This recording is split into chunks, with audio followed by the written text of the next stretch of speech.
প্রত্যেক ভিটা যেটা আমরা আমাদের এটা আমাদের অধিকার, আমরা যা ইচ্ছা তা করতে পারি। সেখানে তার চট্টগ্রামের পাহাড়তলী থানাধীন দক্ষিণ কাট্টলী প্রখ্যাত জমিদার প্রাণহরি দাসের বসত ভিটায় গত ২৮শে এপ্রিল দুপুরে ও ৩০শে এপ্রিল ভোররাতে ২ দফা অতর্কিত হামলায় আতঙ্কিত কাট্টলী প্রাণহরি দাসের উত্তরাধিকারীরা। স্থানীয় যুবলীগ নেতা সেলিমের নেতৃত্বেই চলে এই হামলা। তার বিরুদ্ধে নানান ধরনের হুমকি ও চাঁদাবাজির অভিযোগ করেন ভুক্তভোগী উত্তম কুমার দাস।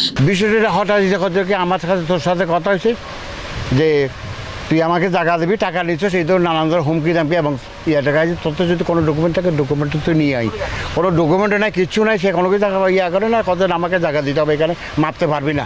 আধা ঘন্টা যাইতে না যাইতে ওরা ২০-২৫-৩০ জন এখানে এসে উপস্থিত হাজির এখানে, এবং এখানে বিরাট লন্ডবন্ড একটা কাজ আছে। পরে আমি প্রাণহরি দাসের মানে আপনার ওই যে প্রথম জেনারেশন যেটা যোগেন্দ্রলাল দাসের ওয়ারিশ হিসাবে আমি বর্তমানে এখন চতুর্থ বংশধর। আমার ছেলে হচ্ছে পঞ্চম বংশধর প্রাণহরি দাসের। প্রাণহরি দাস হচ্ছে আমার বড় বাবা।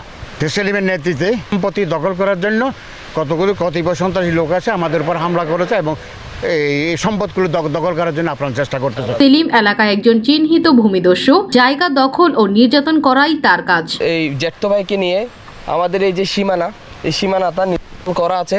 আমরা এখানে একটা সীমানা প্রাচীর দেওয়ার জন্য আমি আর আমার জেঠতো ভাই একসাথে মিলিতভাবে কাজটা করছিলাম। হচ্ছে আমার জায়গা এই পাশেরটা, আর এই ওয়ালের এই পাশেরটা আমার জায়গা, এই ওয়ালের এই পাশেরটা আমার জেঠতো ভাইয়ের জায়গা। আপোষ বন্টন আছে আমাদের, আপোষ বন্টন আছে।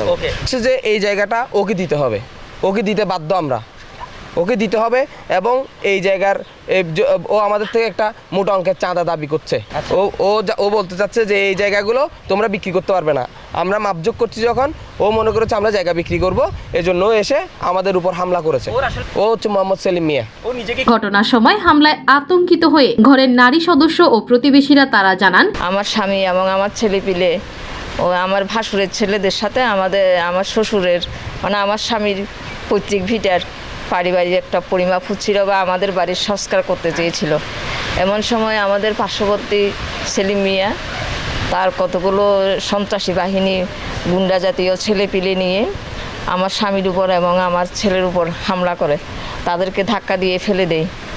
আমি রান্নাঘর থেকে দৌড়ে এসে দেখলাম যে ওরা আহত হয়ে মানে মোটামুটি একটা ধস্তাধস্তি, ওদের শার্টের কলার গেঞ্জির কলার ধরে টানাটানি করছিল। খুবই এফেক্টেড হয়েছে এরকম এই ক্ষেত্রে যে আমাদের এই বাড়িটা একটা ঐতিহ্যবাহী বাড়ি। আমাদের জমিদারের নামে আমার পূর্বপুরুষের নামে অলরেডি এখানে রাস্তা আছে, 3টা স্কুল তিনি করে গেছেন। এত কিছু করে যাওয়ার পরেও এখানে একজন ভূমিদস্যু তার প্রত্যেক ভিটা যেটা আমরা আমাদের এটা আমাদের অধিকার, আমরা যা ইচ্ছা তা করতে পারি। সেখানে তার এভাবে করে যে সে একটা হামলা করলো, এটা তো তার অধিকারের মধ্যে পড়ে না। ওইটা আমি তো জানি না, চিনি না, এমনি অনেক ছেলে পেলে আসছে ওই আমার কাকুর উপর এবং আমার দেবরের উপর। ওদেরকে সেলিম নিয়ে অনেক অ্যাটাক করতে চেয়েছিল, ওদেরকে মারতে চেয়েছিল, ভাড়াল বের করতে চেয়েছিল এবং কাকুর কলার ধরছিল বাসুটাকে, ওই ছেলেটাকে আমরা দেখতে চাই। এ সময় হামলার বিষয়ে কথা হয় অভিযুক্ত যুবলীগ নেতা সেলিমের সাথে। তিনি হামলার বিষয় অস্বীকার করলেও দিতে পারেননি কোনো সদুত্তর। মানুষ নিয়ে আমি ওদের উপরে কোনো ধরনের হামলা করা হয় নাই। আমি তো বলতে গেছি যে টাকা মাপতেছেন, যে আমাকে বলছেন যে আমি টাকা তো আমার কাছে বিক্রি করছেন, আমি কেন হামলা করতে যাবো? সনাতন ধর্মাবলম্বী পরিবারের বসত ভিটা রক্ষায় প্রশাসন এগিয়ে আসবে, এমনটাই প্রত্যাশা এলাকাবাসীর। Desk report 24।